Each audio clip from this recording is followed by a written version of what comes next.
and then Jacoby Brissett goes being for the an touchdown athlete, doing run. what he does. Now, Right. he only attempted 19 passes, didn't throw very many balls. No, his over stats sucked, but 4 or 5 yards. But Any interceptions? No interceptions. They don't fumble the ball, and they get the turnovers. And everybody talks about the Patriot offense and Josh McDaniels, and rightfully so. I mean, because it's part and parcel to what Bill Belichick does up there. It's all three phases of the game. And I told you yesterday that they would come and play, and they would play really well in the other two phases other than offense, because you really don't know what they're going to get from offense. You know they're going to try to run the ball. Which ran 24 times. Right, and they're going to try to keep it simple. But it's the defense and the special teams that wins these games for the Patriots, and they have been doing this since 2001 under Bill Belichick. And the thing about it is that you wouldn't even know who their defensive line is. You may know Chris Long because he was a high draft choice and he played for the Rams. You may know Jamie Collins just simply because he's been up there. There's no Ninkovich up there. There was no Dante Hightower up there. There's no Darrelle Revis on this team anymore.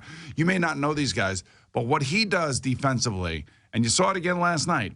Here's a quarterback, Brock Osweiler.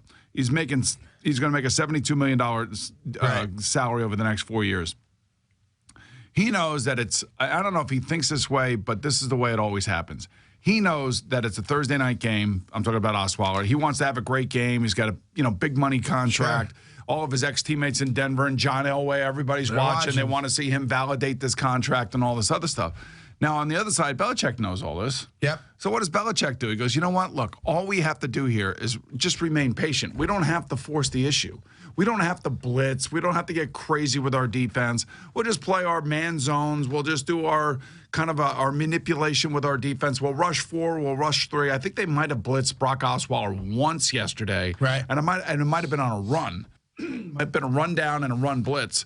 And Brock Osweiler just wasn't patient enough. And I think Phil said it last night a number of times that if you just you got to drop it off. You just got to drop it off. You got to make them make tackles. You got to have your guys break tackles, much like the Patriots wide receivers do. Take what they give you kind of thing. And he has done this for years and years and years and years and years. You know, it's the old rope-a-dope thing. And he did it to Peyton Manning. Right. He's done it to Joe Flacco. He's done it to Ben Roethlisberger. He's done it to whoever the Jet quarterback is. Now, they don't win all the time. Right. But when they do win and they win the way they did last night, it's really it's about scheme, but it's about the players that he's picked to put in that scheme.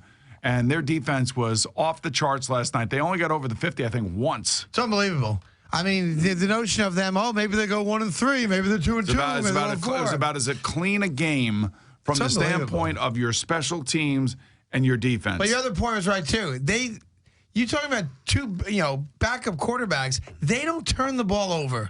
And if you're the Houston Texans, I'm not going to say you embarrassed yourself. You lost to the best guy in the world as a coach, but you get shut out. That's a third-ranked defense. That's unbelievable. But also remember that it was a long trip. It's a short week.